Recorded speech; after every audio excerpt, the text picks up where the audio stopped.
Hey, everybody. Welcome to the Daily Objective and today's Philosophy Friday. And we're going to be talking about the man himself, Aristotle. Apologies for the late start. Please leave a like, send your super chat questions and comments quickly because time is of the essence. And I'm here with, some would say, the man of this show, currently this episode at least. It's Jason Rheins. Hey, how are you? Good to have you in studio. All right. Well, let's get started on this. So we've spoken about the sort of early Greeks. We've spoken about Plato. Aristotle, in my understanding, was a student of Plato. And was there a point in time when Aristotle was just kind of like taking in everything Plato was teaching him and presumably not thinking any different or, quote, knowing any better? So it's a tricky question. And part of the answer is, the essence is we don't exactly know. So Aristotle's born in 384 BCE. By that point, we think Plato has already established his own school at Athens, the Academy. When Aristotle was 17 years old in 367 BCE, they send him to Athens to attend this school, which is currently the kind of intellectual focal point in Greece. There are other people teaching rhetoric in Athens, but Plato's Academy has drawn the best mathematicians of the era and Plato himself, of course. So Aristotle is then at this school / intellectual fellowship, brotherhood, association for 20 years till 347 BCE when Plato dies. And at that point, Aristotle and another student of Plato's, Xenocrates, kind of start traveling while Plato's nephew, Speusippus, takes over the school. And then a couple years later, Speusippus dies. There's an election. They vote Xenocrates, the head of the school. Apparently, Aristotle's kind of stung by this, decides to establish his own school. By about 336, he's back in, or 335, he's back in Athens with his school, the Lyceum. Okay, now, that 20-year block, 367 to 347, from the age of 17 to the age of 37, Aristotle is there. He's in some sense a student of Plato's, though eventually he's just probably a member of the Academy. And what we can tell about the early Academy is it was not intellectually monolithic. That is, it wasn't like everybody follows Plato's line. Plato seemed to have encouraged questioning, challenging of different views, and Aristotle was part of that. There's some evidence to suggest that Aristotle's earliest writings, dialogues that he wrote, which no longer survive, probably had a more Platonic view than what he eventually would write that does survive to us, his kind of lecture notes from his own school. Mm-hmm. But we don't know how Platonic he was in his early years. Probably a lot more than he ended up, just from early kind of student influence, but we don't know the level of it. We do seem to have evidence that it seems like from a very, very early point, he thought the idea of reincarnation, the idea that souls would die as animals and then come back as humans and then become animals again. He seems from an early point to think this is crazy and has no merit. But he doesn't reject the idea that the soul is immortal. And even in his late writings, he seems to accept that some part of the soul, the highest part of our intellect, never dies. So when you say there's some evidence that Aristotle's early writings, which we don't have, were more Platonic, what is the evidence? So what the evidence is fragments or testimonia. So either someone in some later writing briefly quotes Aristotle, and they'll say something like, as Aristotle says in his dialogue, The Statesman, or as Aristotle says in his Eudemus, or something like that. And then testimonia, where someone isn't quoting him, but they're just reporting, like, Aristotle says something like this in his dialogue, blah, blah, blah. And so we have tiny snippets of the dialogues Aristotle wrote, with one or two exceptions where we have larger chunks. And that's basically what we've got for those. Mm-hmm. Now, Aristotle was the son of a doctor. Yeah. And he was particularly interested in life and dissection. He was said to be walking on the beach for leisure or for interest, and he comes across various types of bugs or creatures and and starts to become increasingly becomes fascinated with biology or medicine or whatever ancient terms he would have had for those concepts. Is that kind of, would you say, like a major sort of driving force for his approach to the pursuit of knowledge? Yeah. So we don't know exactly how it played into his intellectual biography, but he was the son of a doctor in a family of doctors. His family were the sort of physicians to the royal court of Macedonia. And that would lead to his later associations with Philip and Alexander. And we do know of all his scientific work, his sort of greatest ones are really in biology, and his views of organisms have some influence on how he thinks about metaphysics, although vice versa is also true. His metaphysics affects how he thinks about biology. Yes, yeah. But we do, I mean, we do have evidence that he does things like dissections and comparative anatomy. There's even some incidental evidence of things like functional diagrams for dissection and so on.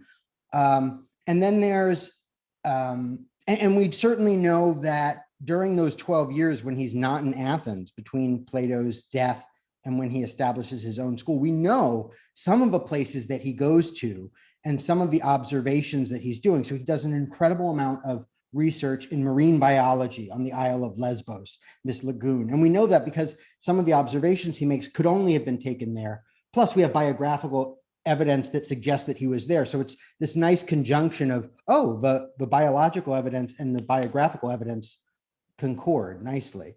In any case, there's a famous part of the Parts of Animals, chapter 5 of book 1, where Aristotle is talking about the study of living things and is comparing it to astronomy, which is certainly more esteemed, say, in Plato's Academy. And Aristotle says, yes, the stars are divine, you know, they're godly and they're beautiful and they're sort of perfect, but they're very, very far away and we don't really have access to them. And you might think that the biological world is dirty and sticky and messy, and in a way it is, but it's also incredibly beautiful. And he says, and you can see it and it's right there and you can get your hands dirty in it. And so he praises the study of life as something that's much of living mortal things, as much more accessible to us and as portraying or as containing within it a kind of beauty and complexity that is unrivaled. So he certainly not only draws intellectual inspiration, but also spiritual inspiration from the study of mortal living things. Mm-hmm. Well, how would you describe his metaphysics in general? Is it, or I mean, this audience like me are familiar with Rand's metaphysics, right? Like primacy of existence. Would you say Aristotle's approach was just that? Yes. There's one or two, I suppose, little hiccups in that.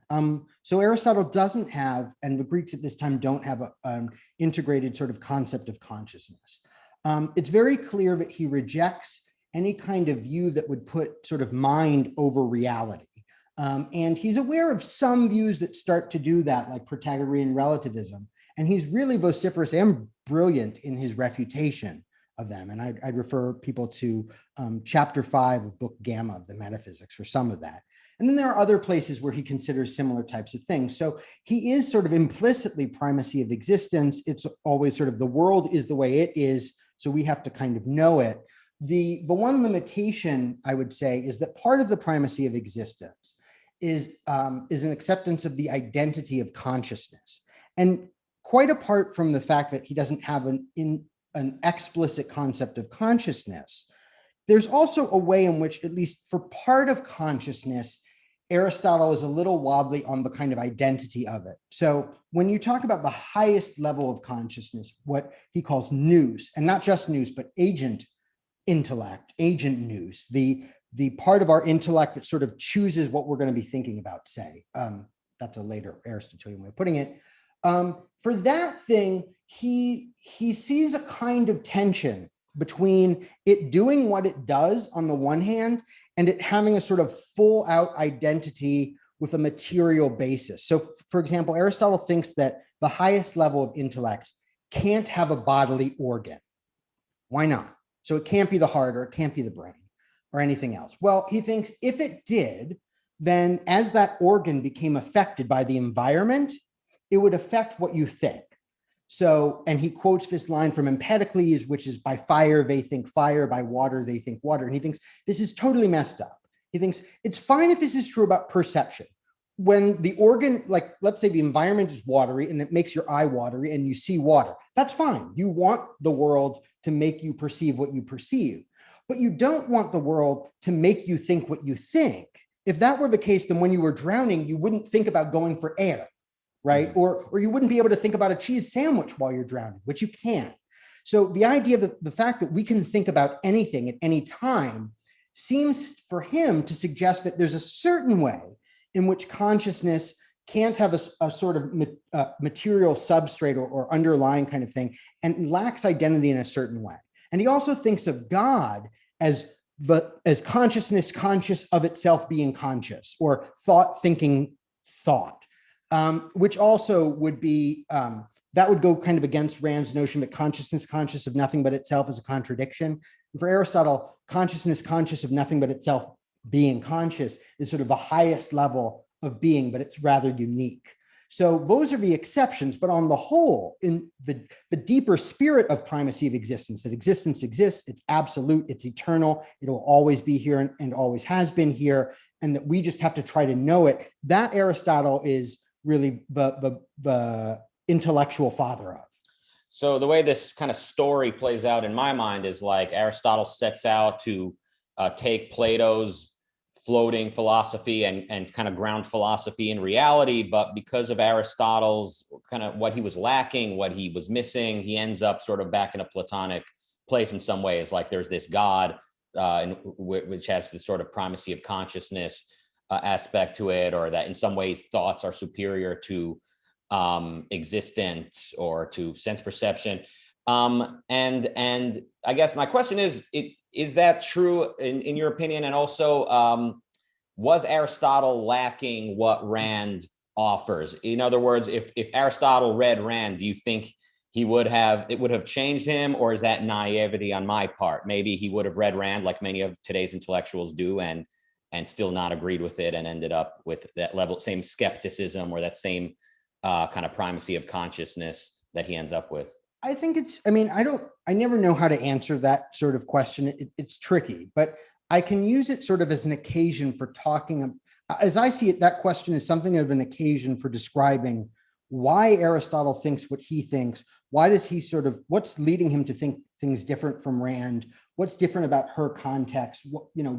What's the gap between the two, so to speak? Whether he would overcome it or not, I don't know. So let me first just say that it's not that when you said, that consciousness is sort of superior to existence, it's not that Aristotle thinks that, like, in the way that many primacy of consciousness people do, that this thing is sort of better, than how I dream of things is better than reality. It's rather, Aristotle thinks that active intellect is the most real part of reality, the most existing thing, part of existence, because as he thinks of it, it's pure actuality without limiting potentiality. But another way to put it is, it's sort of like a law of physics as we think of it. It's just always there. It's always on. It's never off. It's in any case. All right. So one thing that's different between the two is there's a different orientation to the mind vis-a-vis work and value. So Aristotle is raised in a context where he has not seen something like the Industrial Revolution. He hasn't seen that the kind of chief value of abstract intellect is in sort of man's survival needs. He knows that philosophy, science has a practical use. It's just that from where he's standing, it has a kind of intrinsic worth to just pursue intellectual problems, regardless of how they affect our day-to-day lives. And in a way, like, it's just the most beautiful part of mankind, which is the most, and it should just be done. And if that means that there are other people economically supporting the people who are doing this, then that's fine. That's okay. So there is a kind of built-in hierarchy of exploitation and of kind of intrinsic value to reasoning in a certain way in Aristotle's picture. And had he seen, it's hard to know how much his ethics would have changed if he had seen the kind of modern world. If his ethics doesn't change, then some part of his view about the value and function of reason doesn't change either. So it's not that, it's typical to think of metaphysics and epistemology shaping ethics, and that's true. But one's kind of early value commitments can also make an influence the other direction. And so some part of, I think, his view about the sovereign intrinsic value of reason probably plays some influence on its kind of detached nature. Okay, what else? Well, there's a question about how Aristotle would have thought about the problem of universals if he'd been confronted with Rand's theory. And I think a case can be made that he's not so far off from her views in some respects that there couldn't have been valuable kind of communication there. Part of it turns on how do we understand Aristotle on universals. There's kind of traditional way of understanding him as more of a moderate realism, more of a moderate realist, I should say. There's a kind of different way of reading it as he's somewhat less realist and closer to a kind of objectivist view. And if you take that view, then there's less daylight between them and there might be more conversation. One of the things that I'm working on now, I'm writing comments in response to a paper on Aristotle and Rand on the Axioms by Jim Lennox, is I'm looking at how Rand and Aristotle, in responding to this paper, I'm looking at how Rand and Aristotle think about the concept of being or existence. And there's some interesting differences there. And I think they're the kind that might be tricky for Aristotle to kind of get over. And they make a little bit of a difference in how they formulate the axioms is my hypothesis. Now, when you say you're writing comments on Lennox's work, you don't mean you're like leaving the comments on the internet like so many armchair philosophers. No, this will go into a volume. Very nice. Is there more to say about Aristotle's life? I know we went on a bit of a trip there about his philosophy. So he was into animals and he had been a student of Plato's, where he was presumably, or we can say he was encouraged to question things. So he may have agreed with Plato to a large degree, but then we know later he deviated. Is there more to say about his biography? Like he founded his own school. Is that maybe next on the? Yeah. So we think around 336, 335, he returns to Athens and sets up his own school called the Lyceum. And he runs that for about a dozen years until 323. What happens in 323 is that Alexander of Macedon, Alexander the Great, his one-time student, dies. Athens, which had been sort of under the heel of Alexander and Alexander's father, Philip of Macedon, revolts. Aristotle is rightly seen as associated with them. He's driven out of town, or they raise legal proceedings against him for impiety. And he says, the story goes, he says, I will not let the Athenians sin a second time against philosophy, meaning I won't let them do to me what they did to Socrates. So he goes on the lam. He dies a year later on this island, and he leaves the school to his student Theophrastus. Theophrastus then runs the school until his death in 287 BCE. He's much beloved by Athens, and then the next guy, Strato of Lampascus, runs it, and so on and so forth. So that's the last years of Aristotle's life. And during that time, he both gives lectures to larger popular audiences on topics like ethics and politics and rhetoric. And he gives in the early morning lectures on sort of science and metaphysics and other technical topics. And during this time, he's said to have often taken his students through the kind of botanical gardens that they had at the Lyceum and to pace about, which is peripateo, the verb. And so that gives the school its nickname, the peripatetics, the pacing about. And so his school thereafter is typically known in antiquity as the Lyceum or the Peripatetics. Seldom are they called just the Aristotelians. Mm-hmm. Was Plato's school around for antiquity? Is that the word, antiquity or posterity, for a long time? Yes, mm-hmm. Plato's is the longest surviving of the schools. He establishes it somewhere in the late 390s, early 380s, we think. And then it basically lasts until about 86 BCE when Athens is sacked by the Roman general Sulla. Not long after that, it probably is reestablished in some form. And I'm not exactly, I don't recall off the top of my head when it's reestablished. I'm not sure if we know that, but we know that it is in existence all the way until the end of the 5th century of the Common Era. And then at the very beginning of the 6th century, around 510 of the Common Era, Justinian's decree shuts down all remaining pagan institutions, including the academy.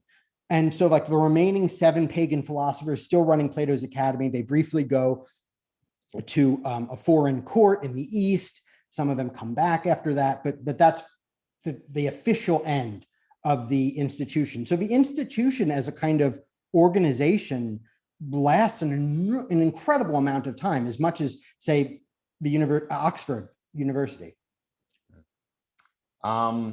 Very sad that it was shut down. And so when we think of like Rome, just, conquering Greece, philosophy, though, takes a lot more than force to destroy. So ultimately, Plato and Aristotle and others basically, quote, take over Rome. But we can, I guess, get into that either later today or another day in more detail. Is there more to Aristotle's life? Is there more to his philosophy that you think kind of comes next chronologically? Well, so there's a lot to say next about his philosophy. In terms of his biography, we know he was married at least once, maybe twice. He had at least 2 longtime partners. There's a little bit of uncertainty about whether the second partner, whether she was just his sort of partner or actually legally his wife. He had children. Both of these are in contradistinction to Plato, who was never married and never had children, and probably appears to be a non-practicing homosexual.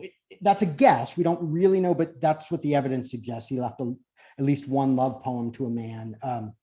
But Aristotle is not. He has a family. It informs some of his views about value and life. We know at least one of his sons is a guy named Nicomachus, and there's some thought to suggest that the reason one of the versions of his lectures on ethics is called the Nicomachean Ethics might have to do with his son, but how it got that name is somewhat uncertain.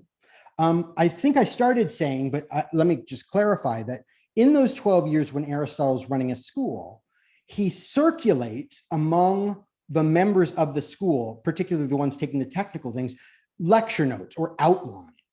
And the vast majority, almost everything we have of Aristotle's that remains are these lecture notes that passed through the school. And these are tricky because he seems to have revised them over time.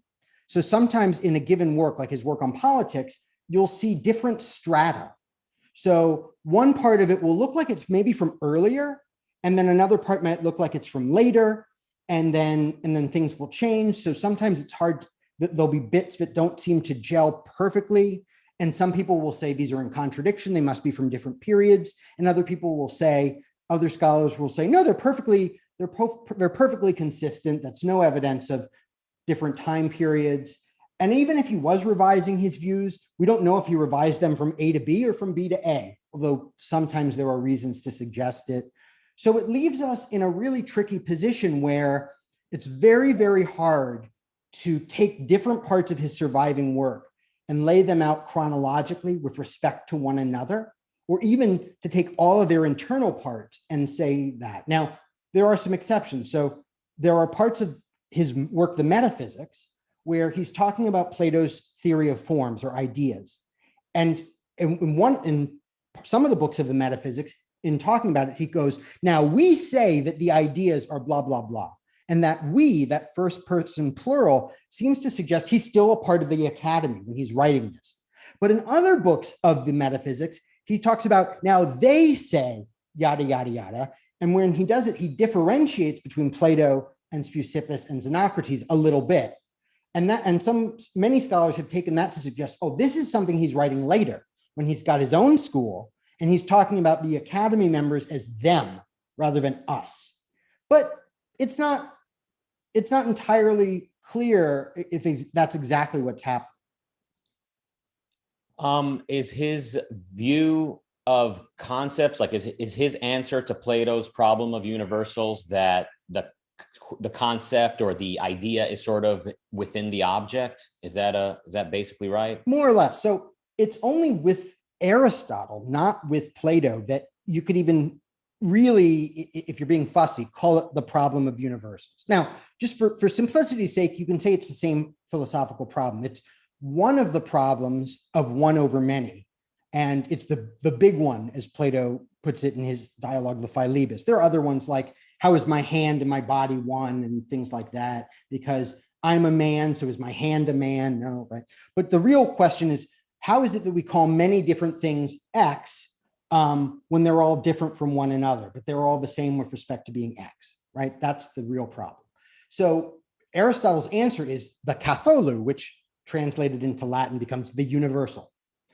And one major way of interpreting Aristotle's view of the universal is that it is something in each individual that has it. It is its form, but its form is, for Aristotle, sometimes just a way of saying its identity. It's what it is. And that doesn't necessarily suggest all the way down a metaphysical essence as against an epistemological one, but there's certainly evidence to suggest he's more on the realist, moderate realist side than Rand is. So it's not an arbitrary thing that people read him in this moderate realist way. And if you take it in that traditional moderate realist way, then there's something about you, your form, that is man, and there's something about me, my form, that is man, and that thing is identical in each of us. There's plenty of us that's different from one another, but that part is not different from one another. And that part makes us the same in some respect, with qua man. Now, the question is, does Aristotle think that the manness in you and the manness in me can be slightly different?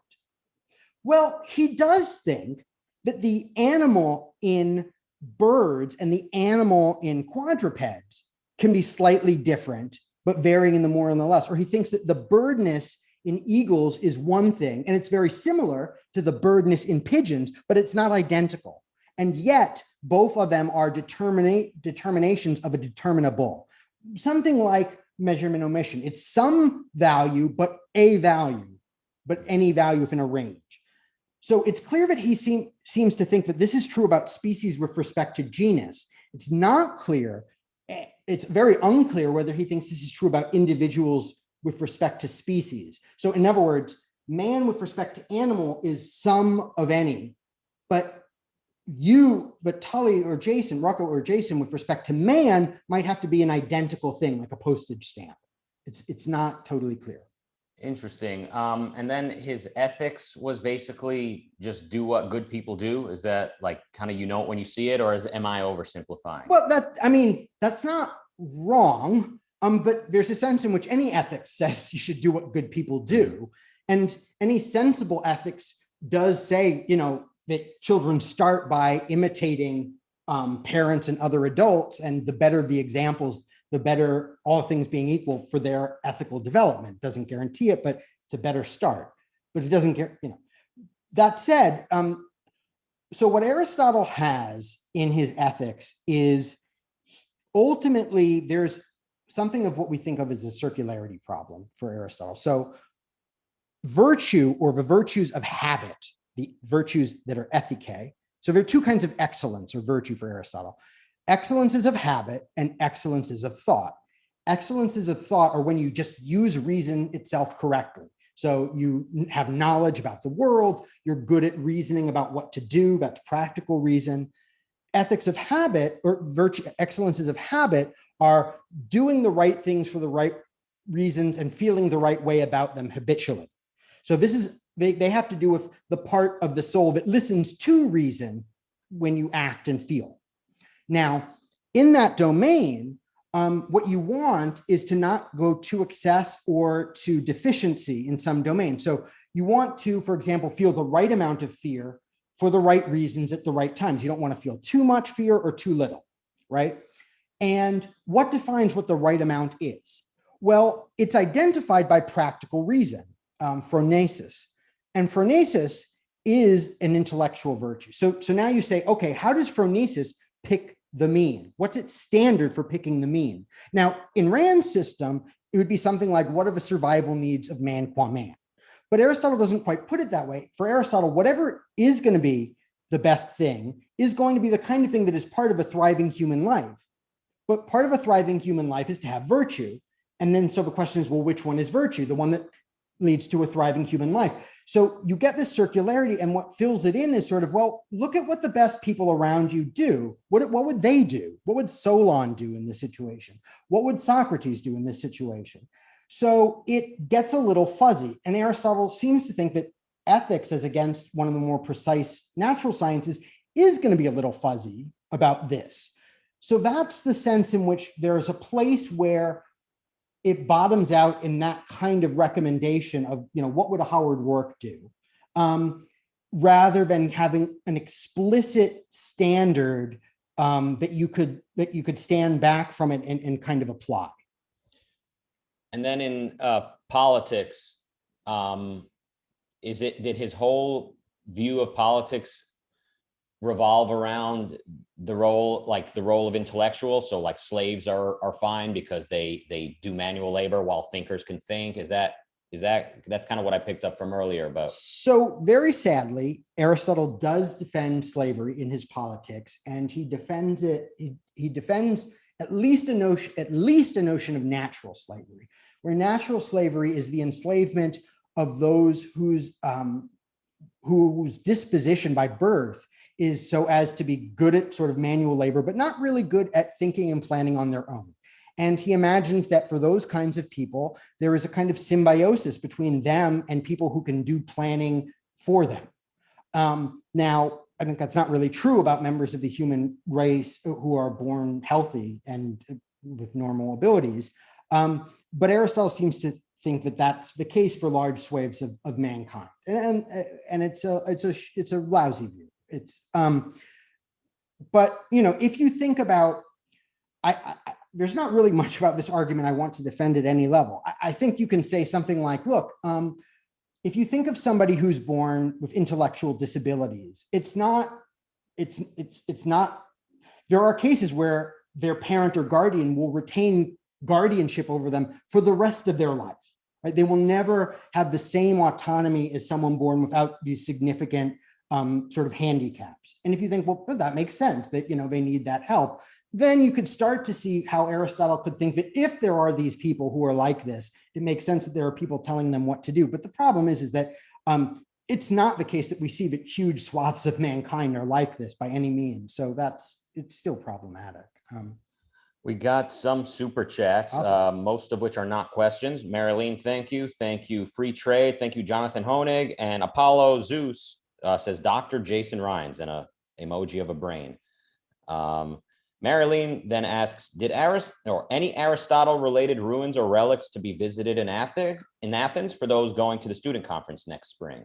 Yes. So we think that in a fairly recent thing, we think we more or less have kind of gotten down where the Lyceum was. Unfortunately, it's not, as far as I know, it's more or less, I could be mixing this up with the Academy, but it's more or less in a car park, unfortunately. And it hasn't been reconstructed yet. More exciting, and this is quite recent, is that they have more or less definitively identified Aristotle's tomb in Stagira. So Stagira is in northeastern Greece, up much closer to Macedonia. And upon his death, it seems that his remains were removed from this island where he fled to, back to, eventually repatriated to Stagira with a tomb erected to him. So you can go and give him the funeral rites of a hero and sacrifice a black ram to him or something. All right. Well, I know my plans. I'm kidding. But Stagira has really cool ruins, incidentally. It's really neat. I haven't been there myself, but I've seen the pictures and it's great. Well, maybe this coming spring, Ayn Rand Con Europe is maybe the place to be.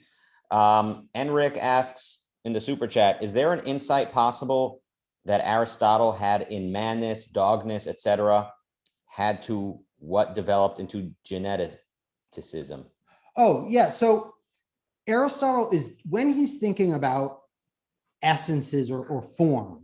It's very clear that at one level, he's thinking about the problem of universals as a epistemological problem, but he's not only thinking of it like that. He's also thinking of it as a physical or metaphysical problem. So in other words, Aristotle knows that it's not as if the children of humans sometimes are born horses and sometimes are born carrots and once in a while are born humans, right? It's not a chance process. It is this regular natural process. And he thinks something must be getting communicated. And his best sort of term for it is some kind of form, some kind of information or structure. And he thinks that's being basically passed from usually the male parent to the material provided by the mother parent, and to produce a child that has both form and matter. So he is thinking of form biologically as well. And even when we get to non-biological things, when we look at inorganic processes, he also is sort of revisiting why do these natural processes seem to result in similar results time and again in these cycles. And there too, a kind of notion of natural form is relevant. So it's absolutely part of his thinking. And arguably, if you want the very same thing to do the job on the one hand of DNA in your biological science and the job of concepts or abstraction in your epistemology, you might end up with something that is unfortunately kind of metaphysically realist, which is not the best answer for either, really. Mm-hmm. Yeah, so it's hard to sometimes maybe make the case without the proper sort of acumen or vocabulary that like Aristotle's work led to the freeing of not only slaves, but of all humanity, basically bringing about political individualism. And that Aristotle's work got us out of the shackles of the religious dark age. A lot of people would say, what are you talking about? Aristotle believes in God. Aristotle explicitly is pro-slavery. So I guess, how would you summarize it? Is it that his rules of logic, his law of identity basically made it so individualism in philosophy and in society, in politics, were sort of the logical outcome? Yeah. So in his ethics, Aristotle's basically individualistic. In his politics, seemingly less so. All the Greeks in the classical era think about the polis, the city-state, as the kind of the summation of kind of human lifestyle and the kind of best organization, and think that there are certain that human beings just can't possibly live a good life outside of this, and that there are certain kinds of things that they need to do to be a part of it and to contribute to it in certain ways that sound less individualistic at a political level than Ayn Rand. So, for example, Aristotle does argue in favor of public education. And the vast majority of Greece, pretty much all the city-states except Sparta, had private education, not public education at this time. But he thinks they ought to have public education. And his argument is not very individualistic there. But on the whole, his ethics are a lot more individualistic than Plato's or the vast majority of other ethicists in the Western tradition.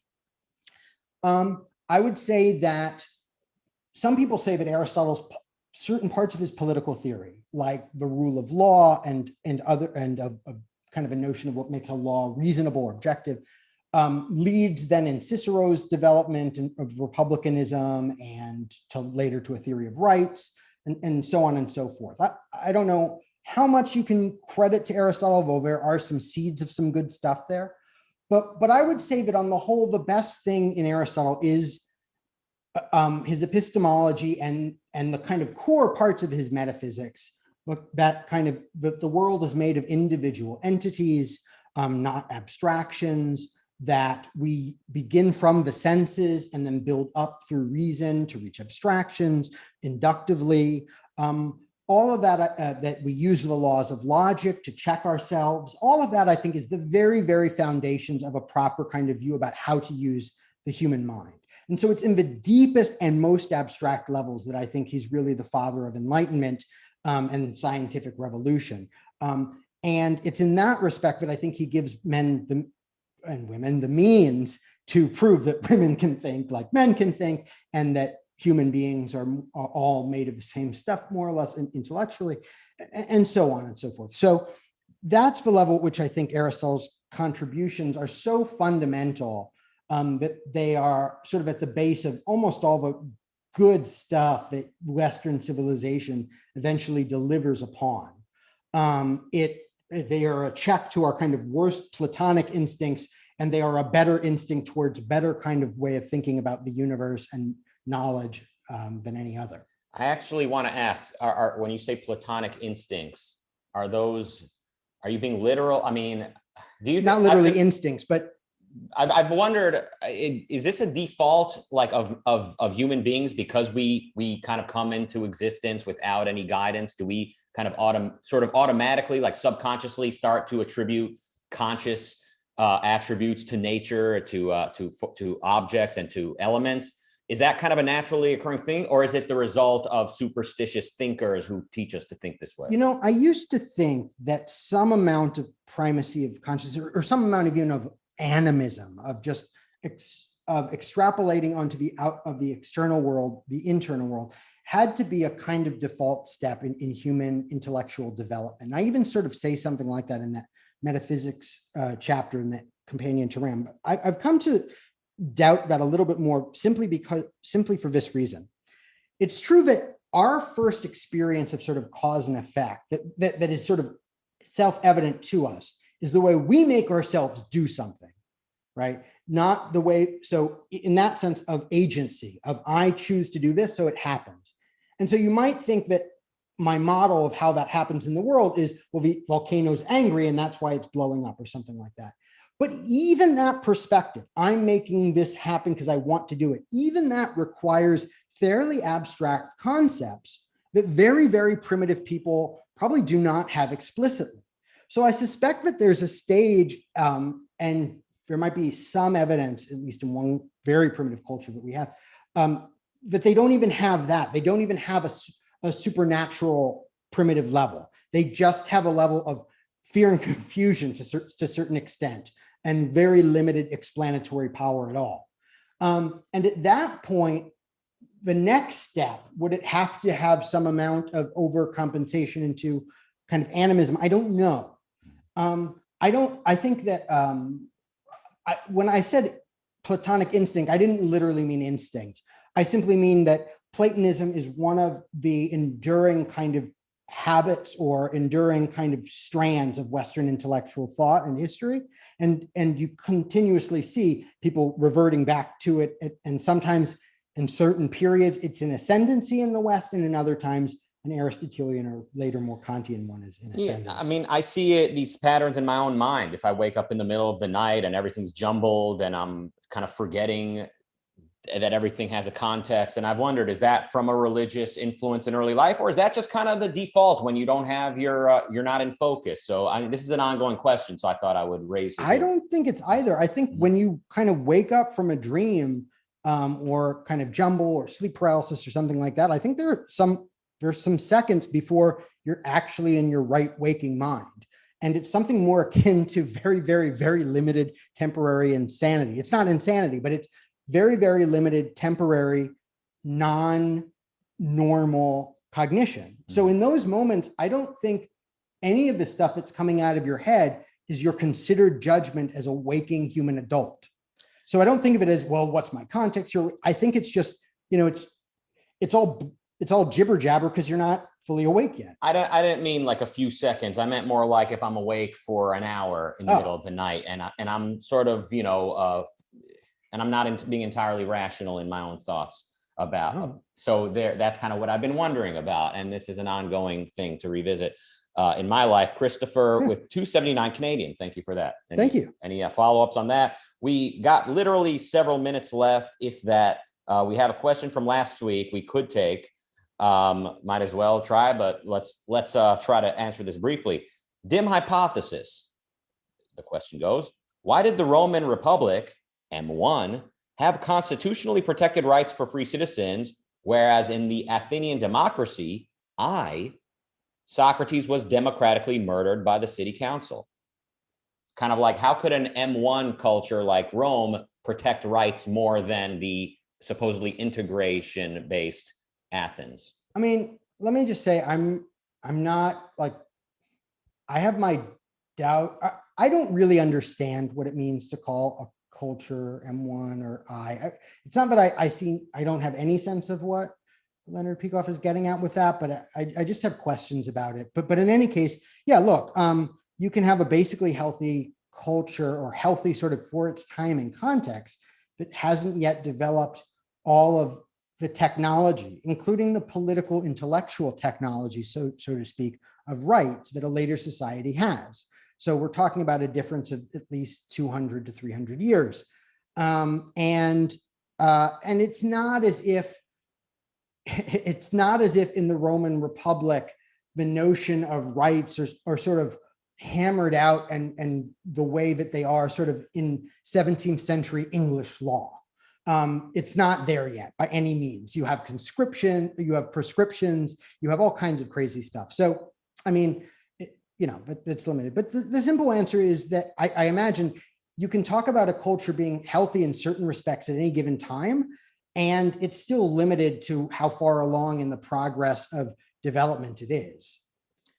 Yeah, and I mean, the other integration-based civilization, a period described in the dim hypothesis was, I think, like the Enlightenment or something like pre the United States, let's say, or around that same time, if I recall. It's been a few years since I read the book.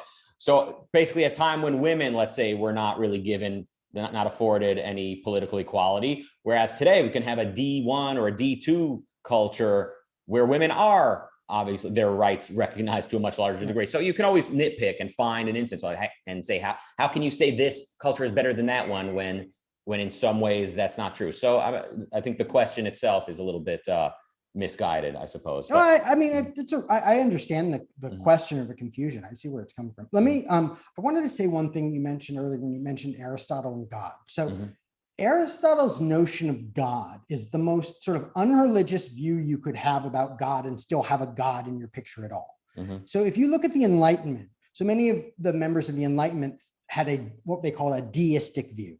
In their view, God sort of creates the universe with the Newtonian laws kind of governing it and then lets it roll, right? And so he's a hands-off creator, but he made it decently, he made it well, and then left the clock mechanics to run. Aristotle's view is even more nonchalant sort of about God than that. So in Aristotle's view, God did not create the universe. He did not design the universe. The universe has always been and always will be the way it is. God has no direct physical causal effect on the universe. He has a final cause. So Aristotle thinks that the unmoved mover has to be something that doesn't change at all, which means he can't interact with anything else, because then that would sort of communicate change to him. So God for Aristotle is sort of like a battery for the universe, but it's a battery, it's like a solar battery where it's the sun, it's just shining and then you receive it. And here's how it works. Imagine you're trying to lose weight, and to inspire yourself, you put a picture on your refrigerator of somebody who's really attractive. So every morning when you get, or every evening when you get to the refrigerator, instead of eating the snack, you go, oh no, I'm going to go to the gym. That's what God is like. God is this perfect thinking mind. And then the other kind of gods in the heavens sort of look at that perfect activity and go, I want to be like that. I love that. So they get more inspired. But God itself is unaware of everything else in the universe except God. So God only knows God. God didn't create anything. God's not interested in anything else. God is just this ideal of pure activity, which is also the pure mind, but it's pure activity, and it just inspires other things. So it's the furthest thing from a personal God you could pray to. It doesn't know you're praying. It doesn't care. If it did know, it wouldn't care, and it has nothing to do with you. All right. On that uplifting note, no, that is really, that sounds like the least religious view of God there ever was. Upcoming today at 7 p.m. UK time in just a few minutes, it's Finance Friday with Jim Brown on, quote, money creation. Who cares? At 8 p.m. UK time, it's James Valiant, Robert, and Amy Nasser continuing their discussion on Leonard Peikoff's Keeping It Real. Today's topic, how does one lead an atheist life in a mystical society? Part 3. All right. Well, great as always, Jason. Thanks for all of your knowledge. And please, everybody, leave a super thanks to show your appreciation for this invaluable content, which I think means the same thing as valuable. Invaluable and valuable. Yeah, basically, it's like priceless. Yeah. So it's invaluable is so valuable that you can't put a value on it. Right. Thank you for joining us. See you next week for the Daily Objective, same time, and goodbye.